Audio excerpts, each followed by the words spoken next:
Happy Friday, everyone. You know what that means. Another episode of Coffee, Chats, and Communications. Hey, Mia. Hey, Liz, how are you? I'm lovely, and we're talking about AI again. Can you believe that? It's all very exciting. It is. The last 2 weeks, I'd say, have been unprecedented with the amount of AI, specifically Agentic AI, releases within the customer communications world. Yes, which is something we have not seen.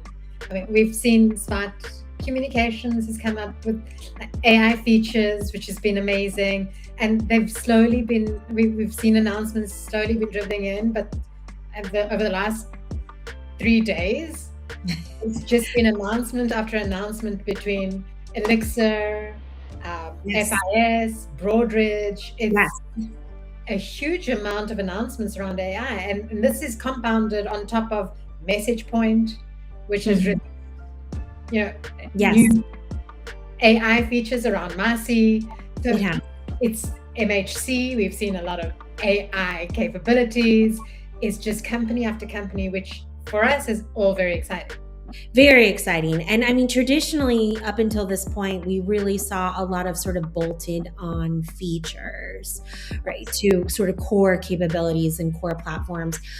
What was really interesting with the FIS announcement at their Emerald conference last week was they partnered with Anthropic and specifically to create an agent ecosystem within the FIS ecosystem. So although not specific to CCM and FIS's CCM offerings yet, right, they're starting with the fraud workflow.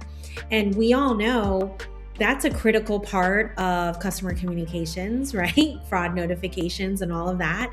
And so while the agent's going to handle a lot of the back office work, it's a very close step for Anthropic to now start with those alerts and those critical messages and touching the actual customer experience. And this is what you and I have been waiting for such a long time.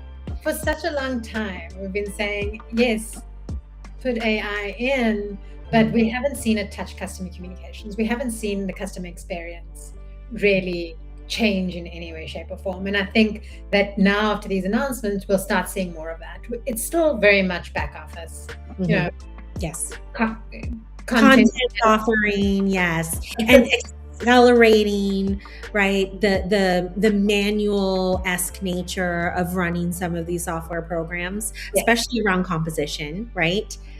But I think where you were going is the future is how do we reinvent these core capabilities like yeah, there's a massive gap.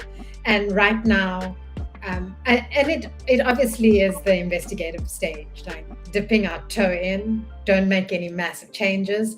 But I think in future, we have to re-engineer how we work. We have to re-engineer how documents are composed. It's no longer going to be software with AI bolted on. It will be AI first. And how do we move forward? And I think that's the gap that I'm looking forward to over the next while to see how that closes. Indeed. And I predict it's not going to be an existing CCM player. I think it's going to be an AI native entrant coming into the market. So time will tell, right? With that, Mia, we'll leave everyone. What do you think? Let us know in the comments, but would love to hear your thoughts on all the exciting press releases over the last week. Mia, have a fabulous weekend. You too.